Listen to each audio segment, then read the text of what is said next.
महर्षि भृगु ने गुस्से में आकर भगवान विष्णु की छाती पर जोर से लात मार दी।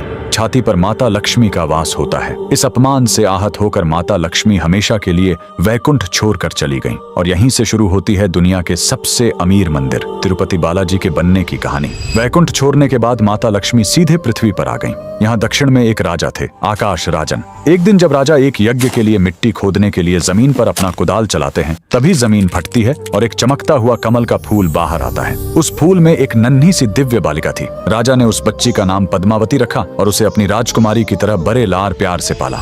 उधर भगवान विष्णु माता लक्ष्मी के बिना बहुत उदास हो गए। उन्हें ढूंढते हुए वो धरती पर तिरुमाला की पहाड़ियों पर आ गए। माता के वियोग में वो इतने दुखी थे कि उन्होंने खाना पीना छोड़ दिया और एक चींटी के टीले के अंदर बैठकर गहरे ध्यान में चले गए। भगवान को भूखा देखकर एक गाय रोज उस चींटी के टीले पर जाती और अपना सारा दूध उसके अंदर गिरा देती थी। एक दिन गाय चराने वाले ने यह देख लिया। उसे लगा कि गाय दूध बर्बाद कर रही है। गुस्से में आकर उसने गाय को मारने के लिए अपनी कुल्हाड़ी खींचकर पूरी ताकत से उसकी तरफ फेंक दी।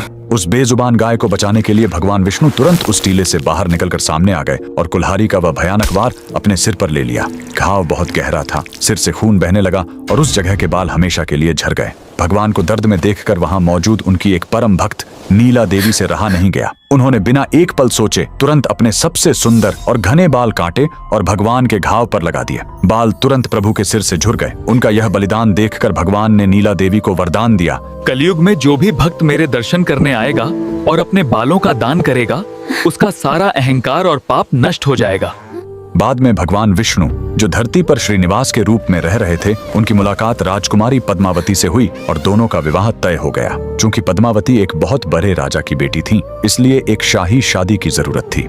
लेकिन प्रभु के पास धन नहीं था, इसलिए भगवान श्रीनिवास ने धन के देवता कुबेर से एक बहुत बड़ा कर्ज लिया। कुबेर ने शर्त रखी कि कल युग के अंत तक भगवान को यह कर्ज ब्याज समेत चुकाना होगा। आज भगवान तिरुपति बालाजी उसी कर्ज को चुका रहे हैं। मंदिर में भक्त जो करोड़ों का धन और सोना दान करते हैं, वो कुबेर का कर्ज चुकाने के लिए होता है, और जो महिलाएं और पुरुष अपना सिर मुंडवाते हैं, वो नीला देवी के बलिदान का सम्मान करने और अपना अहंकार भगवान के चरणों में छोड़ने के लिए ऐसा करते हैं। अगर आप भी भगवान बालाजी के भक्त हैं, कमेंट्स में लिखें गोविंदा गोविंदा।